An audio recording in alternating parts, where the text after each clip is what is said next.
नमस्कार मित्रांनो, आजच्या व्हिडिओमध्ये आपण बघणार आहे आपण ऑनलाईन ड्रायव्हिंग लायसन्स कसे बनवू शकतो आणि ते कसे प्राप्त करू शकतो। हे लायसन्स तुम्ही तुमच्या फोनमध्ये बनवू शकतात आणि हे लायसन्स तुम्ही वापरू पण शकता। चला मित्रांनो, आजचा व्हिडिओ सुरू करूया। ॲक्च्युली मित्रांनो, या सगळ्या प्रोसेससाठी तुम्हाला एका ॲप्लिकेशनची गरज पडेल।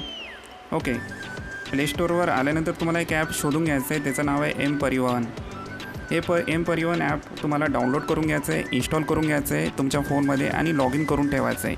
तुम्ही कोणत्या पण नंबरने लॉग इन करू शकता, काही प्रॉब्लेम नाही आहे। लायसन्ससोबत जो नंबर तुम्ही अटॅच केला असेल तो नंबर टाकला तर खूप उपयुक्त ठरेल। त्याच्यानंतर या ॲपला ओपन करून घ्या।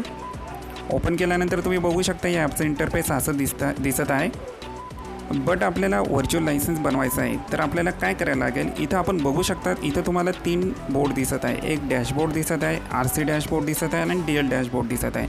अशा प्रकारे 3 बोर्ड तुमच्यासमोर दिसत आहे। तुम्हाला DL डॅशबोर्डवर येऊन जायचं आहे। इथं सिम्पली तुम्हाला तुमचा ड्रायव्हिंग लायसन्स नंबर एंटर करायचा आहे। चला मी माझा ड्रायव्हिंग लायसन्स नंबर एंटर करून घेतो। एंटर केल्यानंतर तुम्हाला काय करायचं आहे, तुम्हाला सर्च बारवर क्लिक करायचं आहे। याच्यानंतर तुमच्यासमोर सगळी माहिती येऊन जाईल। आता तुम्हाला काय करायचं आहे, खाली तुम्हाला एक ऑप्शन दिसत आहे क्रिएट व्हर्च्युअल ID, याच्यावर क्लिक करून द्या।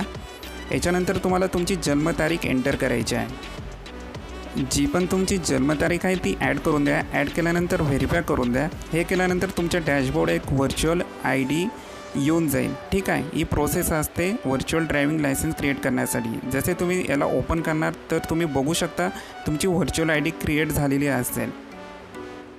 जसं तुम्हाला व्हर्च्युअल ड्रायव्हिंग लायसन्स बनवायचं असेल तर तुम्ही ह्या mparivahan ॲपचा उपयोग करून ते ऑनलाईन लायसन्स बनवू शकतात। तर मित्रांनो, व्हिडिओ कशी वाटली कमेंटमध्ये लिहा, शेअर करा आपल्या मित्र आणि परिवारासोबत आणि ऐका ना, जर तुम्ही आमचे चॅनल सबस्क्राईब नाही केलं असेल तर जाता जाता सबस्क्राईब नक्की करून द्या आणि बेल आयकॉनला दाबून द्या। तर मित्रांनो, भेटूया पुढच्या एका नवीन माहितीपूर्वक व्हिडिओमध्ये। तोपर्यंत बाय आणि टेक केअर।